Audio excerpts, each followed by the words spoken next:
안녕하세요. 정신과 전문의 유은정입니다. 방송을 저는 국내뿐만 아니라 해외에서 많이 보시는데 해외에 계신 분들이 특별히 오늘 주제가 굉장히 마음에 와닿으실 것 같아요. 왜냐하면 본토 땅을 떠나 해외에 계시면서 그런 우울감이라든지 외로움 이런 것들을 많이 느끼시는 분들이 계시더라고요. 자, 오늘 강의는 우울을 통해 쉬어가기입니다. 우울증인데 어떻게 쉬어가냐고요. 우리가 나에게 우울증이 왔다, 나 너무 힘들다 할 때 제 책에서도 제가 이야기했지만 잠시 웅크리는 시간이 나에게 왔구나. 안 그러면 우리 너무 바빠서 나에 대해서 생각해 볼 시간이 없어요. 그렇죠? 그러면 내 이 시간들을 내가 어떻게 잘 활용하고 반드시 터널의 끝은 있습니다, 여러분. 그 우울이 평생 가는 거는 아니에요. 그러면 그 기간 동안 내 마음을 어떻게 새롭게 하고 또 내가 어떻게 재충전할 수 있는지에 대해서 알아보도록 하겠습니다. 여러분, 주변에 우울증 있는 분들 혹시 보셨어요? 네. 요즘은 이제 뭐 우울증이다 또는 뭐 공황장애다, 분노조절 장애다 이런 것들이 그렇게 낯설지가 않아요. 네. 대중매체에서도 이야기를 많이 하고 많은 분들이 어느 정도 정보를 다 가지고 계세요. 그래서 제가 예전보다 참 병원하기가 쉬워졌어요. 다들 나 공황장애예요, 나 우울증이에요, 그리고 진단을 이미 내리고 계시기 때문에 제가 예전에는 20년 전만 해도 진단을 내리기가 참 두려웠었거든요. 왜냐면 나 우울증이 아니라고, 내가 무슨 우울증이냐 그러고 화내시는 분들이 계셔서 사실은 진단명이 붙은 다음부터 그분들이 갑자기 환자가 돼버리는 거잖아요. 그렇죠? 내가 우울한가 이랬는데 갑자기 병원 갔다 왔더니만 너 우울증이야 이러면 그때부터 내가 환자라는 낙인이 찍히는 거기 때문에 굉장히 조심스러운 부분인데 저는 그렇게 생각해요. 우울증이라서 언제는 우울증이고 언제는 우울증이 아니라는 어떤 기준이 정확하게 있는 것보다는 어떤 연속성산에 있다. 그래서 내가 점점 우울한 쪽으로 가고 있구나. 뭐 1점 더 높다고 우울증이고 자가 테스트 했을 때 1점 낮다고 갑자기 어느 날 우울증이 아닌 게 아니라 연속선산에 있다라는 걸 말씀드리고 싶고요. 그러한 어떤 테스트를 통해서 또는 진단 기준을 통해서 봤을 때 여성의 4명 중에 1명이 평생 우울증을 앓는다. 그러면 여기 우리 계신 분들 4명 중에 1명은 내가 우울증을 경험할 수 있다는 겁니다. 또 WHO에서 이야기한 것이 심장질환 다음으로 가장 흔하다. 우울증 약은 우리 모든 약들 중에 뭐 감기야 항생제 여러 가지 약들 중에 10가지 처방약 중에 하나로 분류되게 됐습니다. 그래서 여러분, 혼자 잘해주고 상처받지 마라.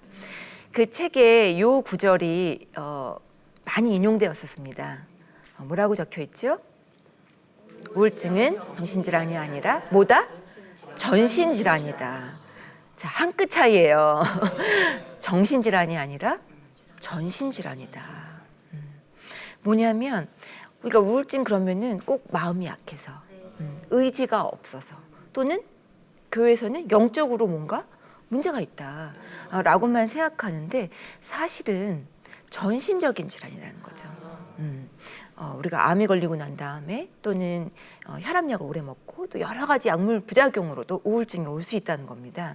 그래서 정신질환이라기보다는 전신적으로 이제 있는 건데 환자분들이 와서 그런 얘기 많이들 하세요. 원장님, 차라리 다리가 부러지는 게 낫겠어요. 눈에 보이지 않으니까.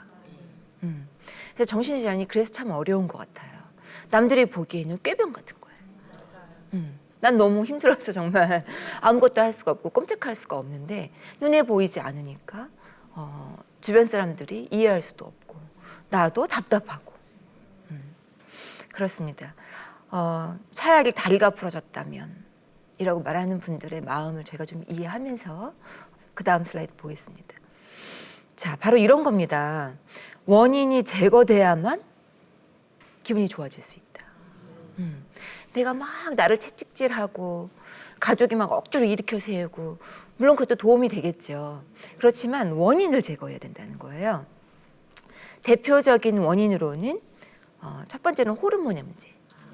그래서 우리가 우울증이라는 게 바로 사춘기 때 10대에 오는 거는 이제 사춘기 전후로 해서 또는 출산 후 산후 우울증 다 겪어보셨죠. 또 갱년기, 폐경이 시작되면서 갱년기가 오는 게 아니고요. 전후 5년 이상을 바로 우리가 갱년기라고 봅니다.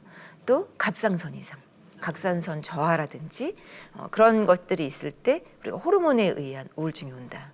또 약물에 의한 것도 있습니다. 약물에 의한 거는 너무나 종류가 많아요.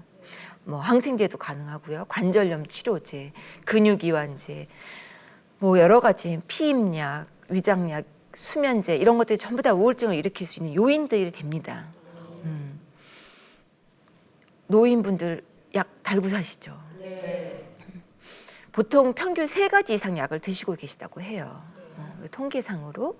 그러면 먹는 약이 많으면 많을수록 또 우울증이 올 수 있는 확률도 올라가는 거겠죠. 그래서 항상 내가 우울증이다 해서 병원을 찾아갈 때에는 내가 먹고 있는 약을 가져가야 돼요. 나 이런 약을 먹고 있는데 혹시라도 내가 의사 선생님이 혹시 무슨 약 먹고 있어요? 그러면 내가 먹고 있는 약이 뭐더라? 본인이 먹고 있는 약도 기억 못하는 분들도 많아요. 그래서 먹고 있는 약을 항상 다 갖고 가시고 또 평소에 지병이 있는 것, 당뇨라든지 관절염이라든지 여러 가지 그런 지병들도 원인이 될 수 있다. 그래서 반드시 신체 질환이나 약물에 의한 우울증은 원인을 제거해야만 한다. 연령에 따른 또 우울 증상이 여러 가지가 있습니다. 우리가 우울증이라 해서 그냥 흔하게 기운 없고 밥 안 먹고 이런 것만이 우울증이 아니고요. 오히려 반대도 있어요. 잠을 너무 많이 잔다든지 너무 많이 먹는다든지 식욕 과다. 특히 탄수화물. 밥 먹으면 빵 먹으면 떡. 이런 식으로 탄수화물 과다. 이런 분들도 사실은 우울증의 증상이에요. 사실 계절성 우울증이라고 그래서 우리가 해마다 저한테 11월 달마다 병원을 찾아오는 분이 계셨어요. 그분은 어김없이 매 11월 달이면 오세요. 그래서 나중에는 제가 그렇게 말씀드렸어요. 이해하십시오. 나는 계절성 우울증이라 해가 짧아지면 내가 과다수면, 늘어지는 거, 또 탄수화물이 자꾸 땡기는 거 이런 걸로 나타날 수 있으니 부끄러워하지 마시고 원장님 저 또 왔어요 이러지 마시고 나는 11월 달 10월 달이면 좀 그럴 수 있구나 라는 걸 미리 알고 있으면 내가 예방이 되겠죠.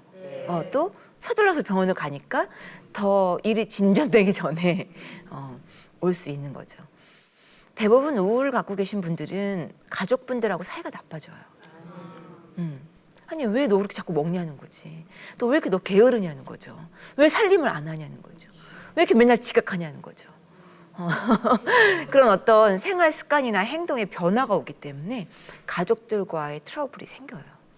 영문도 모른 채 이렇게 여러 가지 일들이 생기고 나서 오시면 그걸 회복하는 데 시간이 더 오래 걸리니까요. 예를 들어서 소아청소년 같은 경우는 짜증이 많아져. 우리가 사춘기구나 라고 할 정도의 그런 그 이상의 짜증. 학교를 안 가려고 해요. 등교 거부. 이거는 굉장히 정신과적으로 응급 상황입니다. 학교를 거부한다. 이거는 학교에서 뭔가 문제가 있구나. 또는 아이가 뭔가 학교에서 어려움이 있구나. 우리가 이렇게 이해함과 동시에 얘가 정신적으로도 뭔가 점검을 받아야 되는 게 아닌가라는 의심을 엄마는 좀 해봐야 돼요. 아이가 알아서 엄마 나 이게 이상하고 나는 우울해요. 나는 학교 선생님 때문에 분노하고 있어요. 이렇게 표현을 못 한다는 거죠. 또 청소년 비행. 아이의 행동이 뭐 나쁜 친구들과 자꾸 어울린다든지. 사실은 사춘기 때는 친구들 영향이 굉장히 크거든요. 엄마 말은 안 들어요. 친구들 말이 더 중요해. 그렇기 때문에 친구들에게 영향을 받는다는 거는 이 아이 안에서 뭔가 또 의지할 대상이 많이 필요하고 힘든 경우도 그렇거든요. 그러니까 우리가 그것도 유심히 살펴봐야 되고 또 중년의 남편이나 중년의 여성의 경우는 건강염려증. 여기저기 아파요. 나 갱년기인가 봐 하면서 아프기 시작하는 그런 것들이 또 그렇고 죄책감. 나 인생은 좀 너무 허무하다. 나 그리고 잘못 살았구나. 돌아가신 우리 부모님 보기 창피하다. 부모님보다 나는 너무 못났다. 왜 로뎀나무 밑에서 엘리야가 그렇게 말했잖아요. 우리 조상보다 내가 못하다. 우리 엄마 아빠보다 발꿈치 떼만도 못하다. 이런 표현들을 실제로 하시거든요. 또 건망증. 저희 병원에 오시는 분 중에 핸드폰, 노트북, 지갑 연속으로 잃어버렸어요. 택시에 놓고 버스에 놓고. 심지어는 냉장고 안에 들어있는 걸 발견한 분도 계세요. 그래서 그런 건망증, 또 화병, 곱씹는 거 있죠? 자꾸 원망되는 거, 곱씹는 거. 나한테 그런 말을 했단 말이지. 또 노인분들은 불면 불안, 이유 없이 안절부절, 걱정이 많아지고 또 숙면을 취하지 못할 경우, 또 집중력이 잘 안 되거나 책도 제대로 잘 읽지 못하는 경우, 이런 경우들이 사실은 우리가 가성치매라고 그래서 우울증의 한 증상으로 보고 있습니다. 이렇게 이야기하니까 주변에 떠오르는 분들 많죠? 네. 이렇게 생각하면 안 걸린 사람이 없을 것 같아요. 그럼 우리가 가족이 어떻게 도와줘야 할까요? 이 질문을 제가 가장 많이 받습니다. 왜냐하면 우울한 사람 자기 스스로 끌어당길 에너지가 없기 때문에 가족이 도대체 어떻게 도와줘야 되나? 5가지 제가 말씀드리도록 하겠습니다. 먼저 뭐라고 적혀 있어요? 참 쉬운 것 같은데 막상 닥치면 비난부터 합니다. 너가 좀 답답하다. 의지를 좀 갖고 좀 네 생활을 좀 개선해라. 그렇게 하는 게 사실은 듣는 자 입장에서는 비난으로 들려요. 나도 알아요. 나도 알고 있어요. 그렇지만 너 짜증이 많다. 너 약속도 안 지키냐. 제 시간에 일어나라. 왜 이렇게 게으르냐. 그런 걸로 비난을 하게 된다는 거죠. 또 2번째는 뭐라고 적혀 있죠? 그래도 요즘은 많이들 배우셔서 약을 그래도 먹어봐야 되지 않겠냐. 교회에서도 마찬가지예요. 목사님들도 전화 오세요. 약 처방이 필요한 분이다. 그 정도로 이제 의식이 많이 바뀌었어요. 약이 필요하다는 건 다들 알아요. 근데 조금만 좋아지면 야 이제 약에 의지하지 마. 약에 의지하지 마. 이제 좋아졌으니까 빨리 끊어. 이런 이야기를 합니다. 그러나 정신과 의사분들은 늘 얘기하죠. 우울증은 재발이 절반 이상이기 때문에 당뇨약 먹으면 우리 끊어요? 그러니까 저는 그렇게 이상한 게 고혈압과 당뇨약은 죽을 때까지 드시잖아요. 솔직히. 그리고 누가 끊으라고 말 안 해도 계속 드시잖아요. 근데 우울증 약마저도 만큼은 다른 선입견들을 갖고 계신 것 같아요. 또 교회에서는 특별히 약 먹는 것이 내가 하나님에 대한 신뢰가 없나? 이제 기도로 이겨내야지. 그렇게 생각들을 많이 해서 혼자 힘으로 하려고 하는 분들이 많아요. 특히 완벽주의가 강한 분들. 내가 우울증 약에 의존해? 또 자기 의가 강한 분들. 내가 우울증 약 따위에 내가 의존할 필요 없어. 그렇지만 에스겔서에서는 반드시 얘기하죠. 그 잎은 약재로 쓸 것이다. 약재라는 말이 성경에 나옵니다. 또 예수님도 누구를 치유할 때 흙을 짓이겨서 또 이렇게 다 치유를 하셨잖아요. 그런 것처럼 약물은 성경적이다 아니다? 사실은 약물은 성경적인 건 맞습니다. 왜냐하면 우리가 약재나 치료나 또 의사나 다 하나님이 선택하신 거고 만드신 거잖아요. 그렇지만 우리가 주의할 점은 이제 약물의 의존을 오래 하는 것. 내 의지는 부리지 않고 약물에 중독되는 것. 이것만을 주의하시면 되지 너무 약물을 성경적이지 않다라고 생각하실 필요는 없어요. 또 3번째는 섣부른 충고보다는 어떤 자세예요? 경청하는 자세. 이것은 성경의 욥이 친구들에게 우리가 볼 수 있죠. 우리가 좋다고 막 친구들에게 조언을 합니다. 너 이렇게 해봐. 기도해봐. 기도가 부족해. 근데 그 말이 사실은 욥의 친구들이 욥에게 상처를 주듯이 상처로 돌아오는 사람들도 있어요. 그래, 그러면 우울증이 안 걸린 나는 평소에 영성이 뛰어나고 기도를 열심히 했기 때문에 우울증이 안 온 거고, 그러면 우울증에 걸린 저 친구는 영성이 나쁘고 기도를 평소에 안 했기 때문에 우울증으로 왔다고. 물론 영적인 우울증도 있습니다. 내가 하나님에게 불순종했다든지 굉장히 자기의가 강했다든지 할 때 오는 우울증도 있지만 모든 우울증이 아까 약물이나 호르몬에 의한 우울증도 있다고 했잖아요.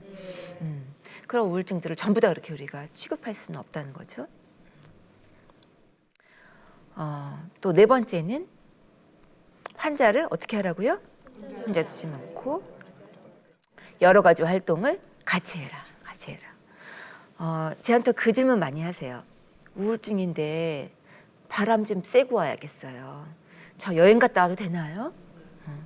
사실은 너무 중증인 우울증은 혼자 여행 가는 것이 사실 약간 위험합니다.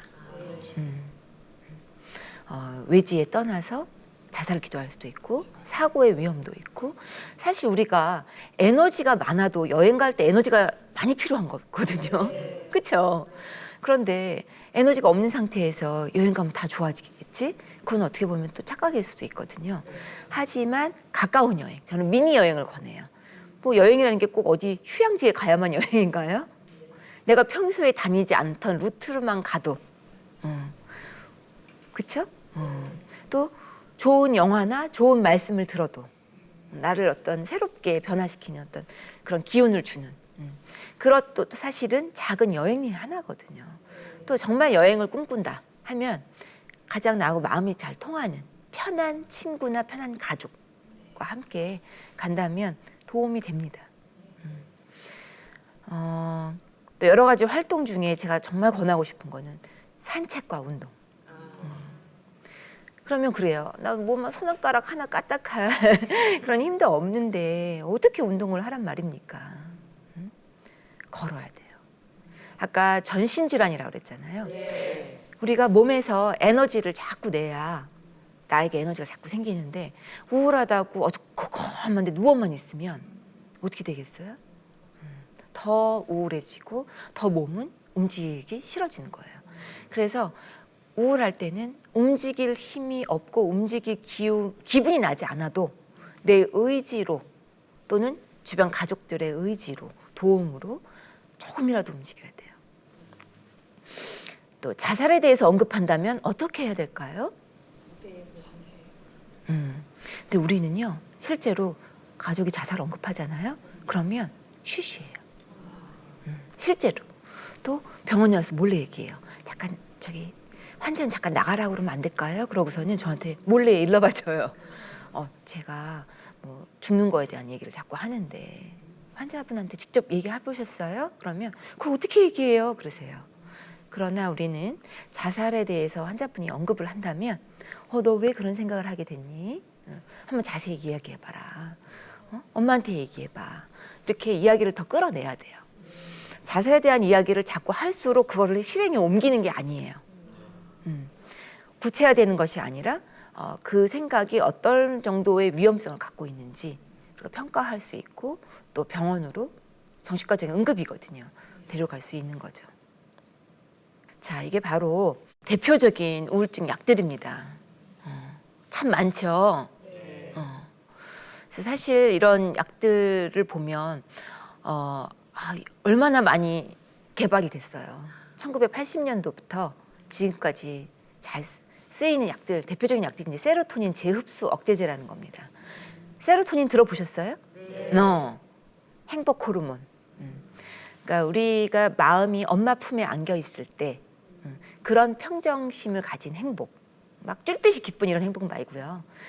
고요한 호숫가를 바라보고 있는 그런 마음. 새로 세탁한 친구의 내가 이렇게 볼을 이렇게 딱 닿았을 때의 그 느낌. 그런 것들이 바로 세로토닌입니다. 그래서 햇볕을 쬐면서 걷기를 할 때, 아까 제가 우울증의 치료에 가장 좋다고 그랬죠? 세로토닌이 증가해요. 또 잠을 충분히 자고 재밌는 어떤 상상, 또 웃음, 또 기쁨 이런 것이 넘칠 때, 또 균형 있는 식사, 규칙적인 운동과 심호흡. 우리 왜 명상 같은 거 할 때 또 심호흡 하잖아요. 복부호흡, 복부로. 그 심호흡하는 이런 전부 모든 것들이 다 우리에게 세로토닌을 올려주는데요. 약만 먹으라는 게 아니에요. 바로 약이 세로토닌을 올리는 거를 도와주지만 약을 먹음과 동시에 세로토닌을 올리는 이런 습관을 같이 해줘야 된다는 거예요. 약이 1980년도부터 지금까지 쓰였다는 거는 안전하다는 겁니다. 물론 약에는 작용도 있지만 어떤 약도 부작용도 있을 수 있어요. 그런데 의사들이 뭘 보냐면 작용과 부작용을 저울질해요. 우리 감기약도 부작용이 있어요. 감기약 먹으면 졸립죠? 마찬가지예요. 그런 것들을 다 재면서 그렇지만 불구하고도 이분에게는 작용이 필요하다 할 때 그 부작용임에도 불구하고 쓰는 거거든요. 자, 그렇지만 아직도 우리나라의 우울증의 치료 경험을 살펴보면 2013년도 통계입니다. 내가 병원에 간 기억이 없다, 가지 않았다라는 사람이 거의 70%, 67%.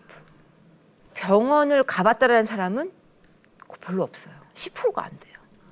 그러나 해외 선진국은 우울증 때문에 병원을 찾는 그 퍼센테이지가 40% 이상 되거든요. 그만큼 아직도 많은 분들이 병원을 찾지 않는다라는 겁니다. 그 병원을 가면은 우리가 어떤 게 좋으냐면 우울증의 어떤 장기적인 경과가 있을 거 아니에요. 그 경과가 조금 짧아져.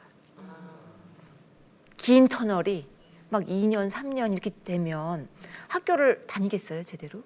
그렇죠? 살림 제대로 못 해요. 회사에서도 다 휴직하게 돼요. 그렇기 때문에 이 기간이 굉장히 짧아지게 도와줄 수 있다는 거죠. 예를 들어서 식욕과 수면 이런 어떤 기분 호전은 약만 먹고 한 1, 2주면 바로 좋아집니다. 그러니까 어떤 분들 이거 마약이에요, 막 이래요. 그러니까 이제 기분이 어느 정도 호전이 된다라는 거.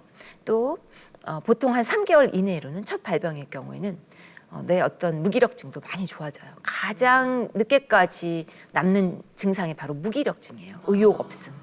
우울증 치료를 받더라도 가장 끝까지 남는 게 바로 그 의욕적인 부분인데 비전이 필요해요. 내가 앞으로 가야 할 방향이 정해져요. 우리가 뭘 방향이 정해져 요 이 땅 하고 뛰어갈 거 아니에요. 근데 방향도 모르겠고 이 회사는 그냥 항상 똑같은 것 같고 그러면 빨리 좋아질 수가 없겠죠. 그래서 그런 부분들은 환경을 바꾸거나 아니면 상담을 통해서 내 생각을 바꾸거나 내가 그 환경을 이용하는 그런 어떤 처세술을 배우거나 이런 것들로 이제 도움을 받는 건데요. 보면 경과가 이렇습니다.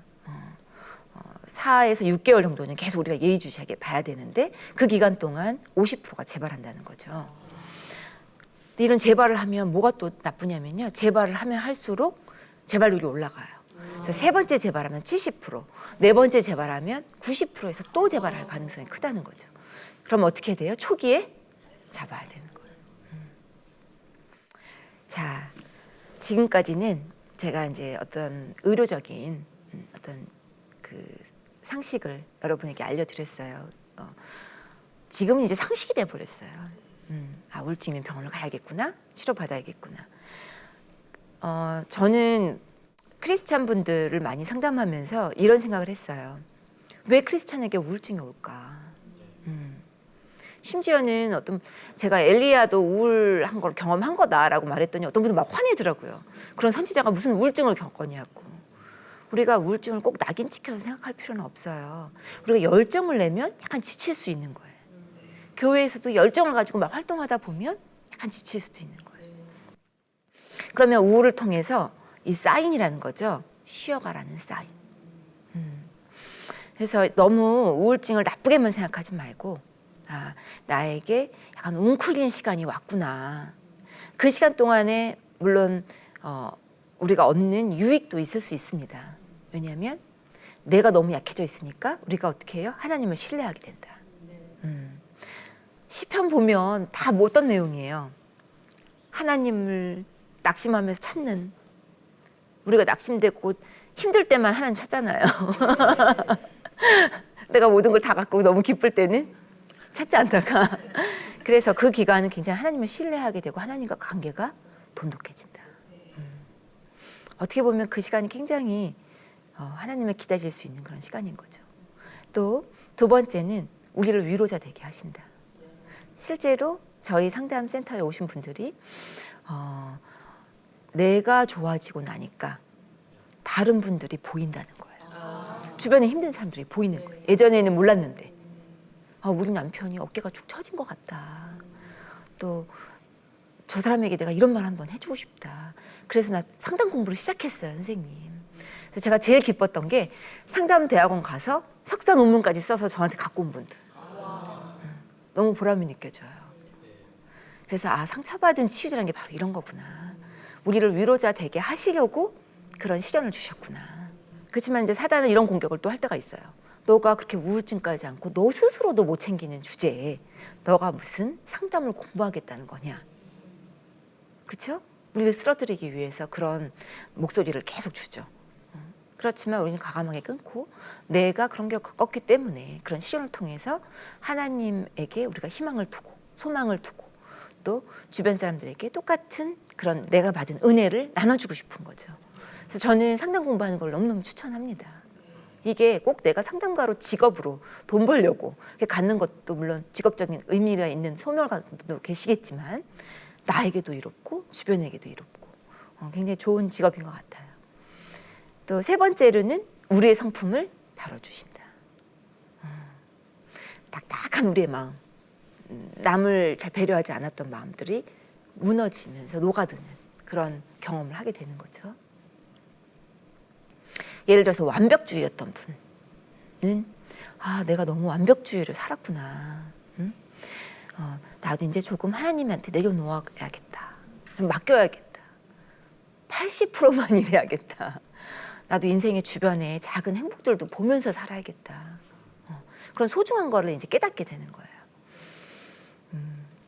또 마지막으로 하나님께 의지하게 만든다. 정말 내가 마지막으로 믿고 의지할 분은 어떤 육체적인 즐거움, 또 보이는 것 이런 것이 중요한 게 아니라 하나님께 의지하게 하는 것. 이게 사실은 우울증에서 가장 얻게 되는 큰 어떤 유익이 아닐까 싶습니다. 자, 제 책 혼자 잘해주고 상처받지 마라에서 많은 분들이 캘리그라피도 쓰고 저희 이제 자존감 파티 할 때 와서 뭐 다들 이 구절이 좋았어요라는 걸 또 얘기하고 또 인스타나 SNS에 많이 올랐던 구절 중에 하나입니다. 같이 한번 읽어볼까요? 자, 여기나 그리워야만 견딜 수 있는 시간이 찾아온다. 있는 시간도 자, 이 방송 보시는 분들 혹시 내가 지금 우울하다 하면 이 말씀을 꼭 기억해 주시기 바랍니다. 웅크려야 하는 시간이 누구나 필요하다. 가끔은 이렇게 내가 좀 웅크리고 있을 시간. 터널의 끝이 있듯이 그 시간의 끝이 반드시 있다. 이거는 제가 존경하는 교수님이 저에게도 주셨던 말씀이에요. 그래서 제가 벌써 20년이 넘었네요. 그걸 20대 때 쫙 붙들고 그 이후에 상담하면서도 이 이야기를 많이 했었습니다. 우리가 끝이 없다라는 걸 기다리는 것만큼 막연한 게 없거든요. 그래서 지금 당장 앞이 안 보일 것 같고 끝이 없을 것 같은 정말 막막한 그런 분들은 터널로 끝이 있잖아요. 언젠가는 끝이 있다라는 거 명심하시고요. 자, 지금부터는 어떤 성경에서 찾아보는 우울증의 솔루션에 대해서 같이 이야기를 좀 해보려고 해요. 우울증 하면 우리가 기분이 좋아지면 우울증이 좋아질 것 같죠. 근데 여러분 사실은 생각이 바뀌어야 기분이 좋아집니다. 우리의 모든 감정은 믿을 수 있는 게 아니에요. 그렇죠? 우리 뭐 갑자기 여기서 막 재밌게 얘기하다가 밖에 나가고 너무 추워. 영하 17도래. 그러면 갑자기 기분이 왜 이렇게 추워. 이게 바로 우리 인간의 감정이에요. 굉장히 연약하고 변동이 심하고 환경 영향을 많이 받고. 그런데 생각이라는 거는 굉장히 진리에 근거한 거거든요. 응? 내가 이런 생각을 가져야겠다. 추워? 겨울은 원래 추운 거야. 시원하네. 이런 어떤 생각. 생각은 기분을 좌지우지해요. 그래서 로마서에 이런 말씀이 있는 것 같습니다. 로마서 12장에 보면은 생각을 바꾸는 어떤 renewing your mind, 마음을 새롭게 해라. 거기서 마인드라는 말은 사실은 이성적인 생각을 말하는 거거든요. 우리가 부정적인 생각을 좋은 것으로 대체해라. 항상 그 사단에게 맨날 시달리는 그런 나를 자책하고 나는 이렇게 기운 없고 맨날 우울증이야 이랬던 마음들, 이런 생각들을 굉장히 좋은 것들을 바꿔라. 웅크린 시간이야. 나는 꼭 기운 낼 수 있어. 이런 좋은 것들로 생각을 대체하려면 하나님의 진리와 말씀을 잘 알아야 되는 거죠. 어떤 생각을 하느냐가 실제적으로 의학적으로도요, 뇌의 호르몬을 변화시켜요. 인간의 의지가 얼마나 강하냐면 내가 긍정적인 생각을 가지면 어떤 뇌가 자극되고 이런 부분들이 있기 때문에 빌립보서에도 그런 말이 나오죠. 참된 것, 언제든지 옳은 것, 고상한 것, 이런 것들을 생각해라. 그러나 우리 가만히 있을 때마다 우리 머릿속은 어때요? 90% 이상이 일어나지도 않을 일을 걱정하고 있어요. 이따 이거 끝나고 난 다음에 추워서 어떻게 집에 가지? 이런 생각. 그죠? 그래서 항상 좋은 것들, 참되고 옳은 것을 생각하려면 말씀을 매일매일 묵상해야 된다. 또 두 번째는 감사일기. 제가 예전에 그래서 병원에서 감사일기를 제작해서 나눠줬었어요. 환자분들. 약만 먹지 말고 감사일기를 같이 기록해보자. 그러면 우리 생각은 그래요. 뭐 기록한다고 이게 뭐 좋아지나? 그렇지 않습니다. 어떤 분들은 와서 그래요. 우울해 죽겠는데 이것까지 기록하게 해요? 근데 기록하면서 본인이 달라져요. 왜냐하면 처음에는 감사할 게 없어서 못 적게 되는 거예요. 근데 적다 보니까 오늘 내가 이 옷을 입었는데 이 옷이 좀 잘 어울리는 것 같아요. 너무 예쁜 옷이 잘 어울렸어요. 또 오늘 내가 일어났는데 오늘 좀 몸이 좀 개운한 것 같아요. 개운한 거 너무 감사합니다. 너무나 당연하고 그냥 뻔한 것 같은 일들도 감사의 제목이 되니까 감사에게 적는 게 그런 습관이 되는 거죠. 또 내가 겪은 일들에 대해서 충분히 슬퍼해라. 예를 들어서 왜 나는 아버지가 일찍 돌아가셨을까? 거기만 매여 있지 말고 우리가 울 때도 있고 장례식을 치를 때도 있고 또 아이가 태어날 때도 있고 웃을 때도 있고 인생을 살다 보면 통곡할 때가 있고 또 기뻐 춤출 때가 있고 그렇죠? 우리 인생사가 다 그런 시즌이 있는 거잖아요. 봄, 여름, 가을, 겨울이 찾아오듯이. 그래서 그런 것들을 충분히 우리가 슬퍼할 때는 슬퍼하고 기뻐할 때는 기뻐해야 되겠다. 또 네 번째는 뭐라고 적혀 있어요? 죄책감과 수치심을 해결하자. 수치심이라는 건요, 굉장히 근원적인 걸 건드리는 거예요. 너 그것 봐라. 너는 그 정도뿐이 안 돼. 너의 존재에 대한 정면 도전인 거죠. 너 그 정도뿐이 안 돼. 너 참 한심하다. 사실은 우리가 이것마저도 사실 우리를 깨끗하게 하시는 하나님. 어떤 분이 우리 병원 와서 그런 말을 하세요. 자기가 어떻게 하다가 어떤 실수를 해서 뭐라 그러죠? 죄를 이제 저지른 거예요. 그래서 경찰서를 가서 어떤 무슨 벌금형으로 끝났지만 내가 지울 수 없는 죄명이 나한테 생긴 거야. 근데 너무 그게 수치스러워. 누가 알까 봐 너무 수치스럽고 싫은 거야. 근데 그거를 지우고 싶어도 너무너무 지울 수가 없다는 거예요. 그냥 뭐 자기가 뭐 국회의원 안 나가면 상관없겠지만 그래도 그게 나를 꼬리표처럼 따라다니는 거를 견딜 수 없다. 그래서 이제 오신 분이 계신데 우리는 뭐 그 마음을 충분히 이해할 수 있죠. 근데 그분이 그러는 거예요. 내가 그러고 났더니 하나님이 우리의 죄를 묻지 않으시는 것, 또 눈처럼 희게 하신 것, 다시는 묻지 않으신다는 것, 또 아직도 우리가 죄인이었을 때 이미 그분이 우리에게 너 죄 없다 하며 선포하신 것, 너 의롭다. 죄인인데도 의롭다는 게 너무 가슴에 와닿는다는 거예요. 응? 그냥 별 죄를 짓지 않아도 교통사고를 일으킨 그것까지도 다 기록돼 있잖아요. 지워지지 않아요. 그런 것들을 그냥 우리가 애석하지 않았는데도 하나님은 우리 이 죄를 지워주세요 라고 막 울며 불며 매달리고 졸르지 않았는데도 그게 그냥 지워졌다는 거예요. 그래서 우리가 어떤 변화를 일으킨 데에는 바로 이러한 것들이 필요한 겁니다. 생각을 바꾸는 게 아까 필요하다고 그랬죠? 생각을 바꾸는 거에는요, 사실 성령의 인도하심이 필요한데 성령과 생각이 같이 결합되면서 우리에게 좋은 생각들을 자꾸 주는 거예요. 그러면 성령의 의지로 그 이후에 감정이 달라져. 이 그림을 보시면요, 성령이 있는 그림과 성령이 없이 자아가 내 중심이 되어 있는 그림이에요. 자아가 내 중심인 경우에는 생각이 안 좋은 감정을 갖고 안 좋은 감정이 안 좋은 의지를 낳게 돼요.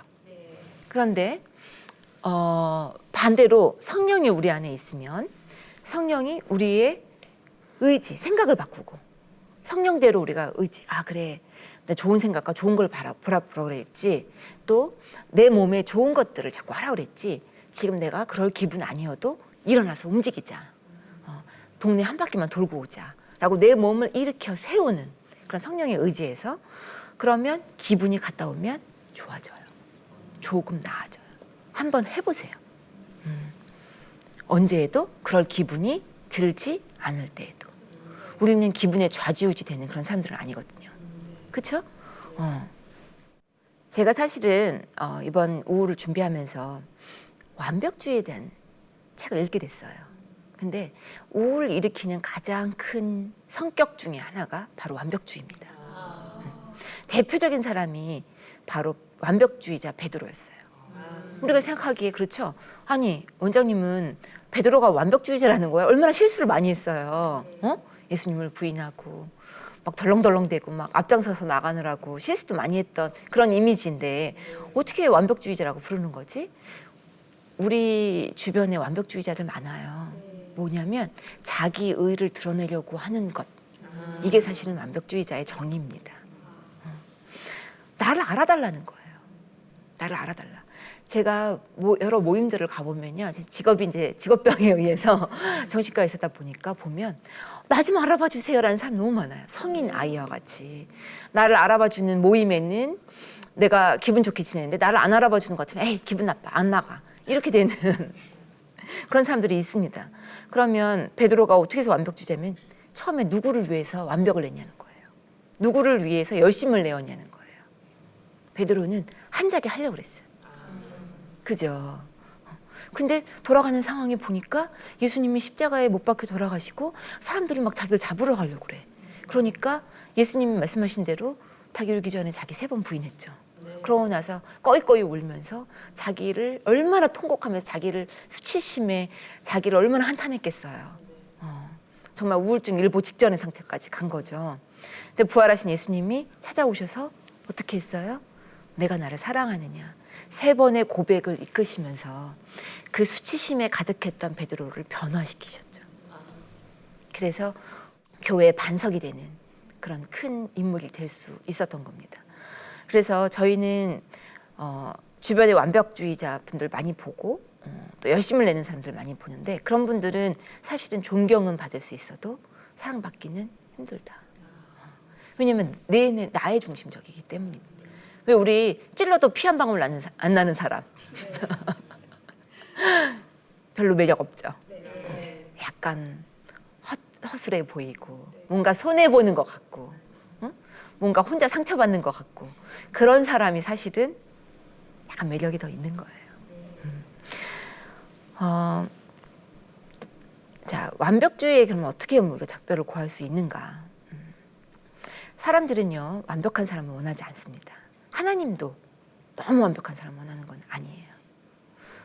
또 유머나 이런 것들은 긴장감과 심각함을 풀어주는 장치예요, 우리에게.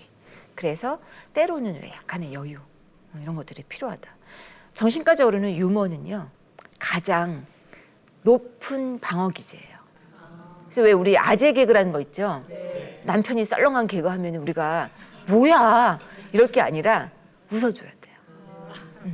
저 사람이 저렇게 여유를 가지려고 애쓰는 거구나. 분위기 메이커들 있잖아요. 같이 웃어주는 또 평범할 수 있는 자유.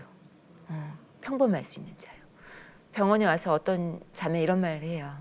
저 평범하게 살고 싶어요. 저는 왜 인생이 이렇게 튀는 인생이에요. 너무 힘들어요. 그 말 정말 전 공감했습니다. 80%만 우리가 잘하려고 애쓰면 또 50%의 사람만 나를 좋아한다 라고만 생각하면 그렇게 힘들지 않거든요. 그냥 평범하거든요. 그래서 우리 자녀들에게 우리가 남겨줄 수 있는 조언은 평범하게 살아라. 근데 우리는 반대의 메시지를 전하죠. 너 그렇게 살다가는 남들하고 똑같아. 그게 아니죠. 또 즐길 수 있는 자유. 우리가 교회에서 즐길 수 있는 자유? 이거 너무 좀 그런 거 아닌가? 그게 아니라 그 순간에 충실할 수 있는 자유라는 겁니다. 우리가 현실에 충실할 수 있는 게 사실 행복의 정의예요, 여러분. 행복의 정의. 행복이 다른 게 아니에요. 근데 보통 대부분 사람들은 과거에 매여 있어요. 나 그때 그 말 하지 말걸. 내가 왜 그때 그렇게 살았을까? 응? 아유, 우리 아이 그때 그렇게 해줬으면 더 좋은 학교 갈 수 있었을 텐데. 맨날 후회하고 또 미래에 대한 걱정. 아이 자녀들을 키우려면 저축을 더 해야 되는데 이게 뭐 너무 그 외부에 대한 것 때문에 불안이 생기는 것. 사실 현실을 즐길 수 있다는 건 현실에 머물 수 있는 거거든요. 그래서 요즘 마인드풀니스라는 그런 정신과적인 개념이 나오고 있는데 그게 바로 뭐 적그리스도적인 어떤 명상을 하고 뭐 종교에 심취하고 다른 종교에 심취하고 이런 게 아니라 현재에 우리가 만족하라는 거예요. 현재에 머물 수 있으라는 거예요. 음식을 먹으면 나 이거 살찌는데 이게 아니라 이 맛이 이거 참 이런 맛이구나. 사과가 이런 맛이었구나. 새로 세탁한 옷이 이런 보드라운 촉감이구나. 이거 옷 또 살찌는데 이거 못 입었는데 이런 게 아니라 좀 더 현실에 우리가 만족하고 그 자유를 누리는 것, 그때를 누리는 것이 바로 행복의 가장 첫 번째라는 거예요. 그 다음에 다섯 번째는 함께 할 줄 아는 자유. 함께 할 줄 아는 자유. 뭐냐면요. 내가 잘하고 싶어서 나를 자꾸 증명하고 싶은 거예요. 교회에서 뭘 맡았어. 그러면 다른 사람들하고 같이 시키면서 같이 일을 해야 되는데 집사님 가만히 있어. 이거 내가 그냥 할게. 그리고선 혼자 다 준비를 해. 그러면서 스스로 스트레스 받고 그 다음에 지쳐서 나 당신은 못하겠어. 이거 더 이상 맡기지 마 나한테. 그게 아니라 다른 사람과 같이 일을 도움을 받고 일을 넘길 수 있는 것. 함께 할 수 있는 것. 저도 사실은 이거에 굉장히 도전을 많이 받았어요. 왜냐면 의사라는 직업이 내가 다 해야 되는 책임이 막중한 그런 직업이잖아요. 그러다 보니까 못했는데 제가 깨달은 게 바로 상담 심리사하고도 협력해야겠다. 제가 일찍이 학교 가면서 그런 생각이 목사님하고도 협력해야겠다. 또 많은 자원봉사자들, 또 캘리그라피 하는 분들 이런 분들하고 저희 협력하면서 굉장히 재밌게 자존감 파티도 하고 이제 그런 변화들이 일어난 거거든요. 그래서 나만 잘할 수 있는 게 아니라 나보다 나은 사람이 있다는 것. 이 생각 갖기 사실 여러분 쉽지 않습니다. 자, 마지막 슬라이드입니다. 이걸로 마무리를 하려고 해요. 여러분, 나는 양의 문이다 라고 말씀하신 예수님의 요한복음 10장, 저는 이 그림을 상상합니다. 우리는 예수님의 양이잖아요. 이렇게 보호받고 있는 거예요. 그래서 지금 내가 어떤 힘든 일들이 있다 하더라도 양의 문을 지키시는, 또 예수님의 목소리, 목자의 목소리를 아는 것이 바로 양이거든요. 우리 주변 너무 시끄러워요. 세상에서 메시지가 너무 많아. 또 주변의 가족들이 하는 말, 친구들이 하는 말, 너 이렇게 해야 돼. 너 아직도 준비 안 했어. 여러 가지 이야기들로 우리는 너무 마음의 상처를 많이 받아요. 그렇지만 이렇게 우리는 지금 보호받고 있는 거예요. 울타리 안에서 늘 고요히 예수님의 목소리를, 목자의 음성을 듣는 양. 그렇죠? 이 문을 나가서 목자의 음성을 들어야지 우리가 나갈 수 있잖아요. 양. 또 내 목소리를 들으려면은 그거 귀 기울여야 되잖아요. 그래서 이 그림을 항상 상상하시면서 내가 어떠한 상황에 있든지 앞이 안 보이고 터널 안에 있고 정말 바닥까지 떨어지는 그런 심정일지라도 여러분 이렇게 예수님 안에서 보호받고 있다는 것, 항상 나는 양의 문이다라고 말씀하신 예수님의 목소리를 귀 기울이시면서 터널의 끝을 기다리시는 지혜로운 여러분 되시길 바랍니다. 말씀을 마치도록 하겠습니다. 감사합니다.